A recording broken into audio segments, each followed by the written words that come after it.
തീരെ ഇതായിട്ട് ഷാരടി വരുന്നതോടെ പടച്ചിരുന്നു കുറവാണായത്. പറയുകയാണെങ്കിൽ ഒരു ജസ്റ്റ് ഒരു വൺ ഡേ വാച്ച് ആ റേഞ്ചിൻ്റെ അത്ര വരും. വലിയ കുഴപ്പമില്ല. ധ്യാനും ശ്രീനിവാസനൊക്കെ ഉള്ള സ്ഥിരം പോലെ തന്നെ.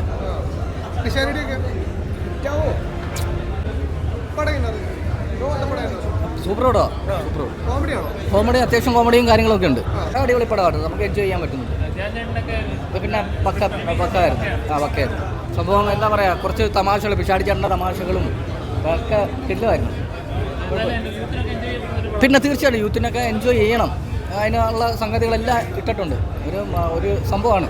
പറയട്ടെ, ഒരു ആവറേജ് വീട് കേട്ടോ, ഒരു വൺ ടൈം വാച്ച് അത്രേ ഉള്ളൂ. ഒരു ഷാരടി അതിനകത്ത് കുഴപ്പമില്ല ചെയ്തിട്ടുണ്ട്. ബാക്കി എനിക്ക് ഒരു വർക്ക് ആയിട്ടില്ല. ഇൻ്റർവ്യൂലൊക്കെ അവരെ തീരെ ഇതായിട്ട് ഷാരടി വരുന്നതോടെ പടച്ചിരുന്നു കുറവാണായത്. കുഴപ്പമില്ല. ഒരു സ്ക്രിപ്റ്റിംഗ് അതിനകത്തൊന്നും ഇല്ല. അതിൻ്റെ സ്ക്രിപ്റ്റൊക്കെ വേറെ ഉള്ളൂ. മറ്റേ അതൊക്കെ പണ്ടത്തെ പടങ്ങൾ പോലെയൊന്നും ഇല്ല. ആവറേജ് പടം.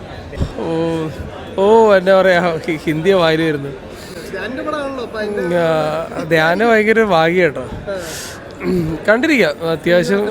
അത്യാവശ്യം കുറച്ച് കോമഡിയൊക്കെ ഉണ്ട്.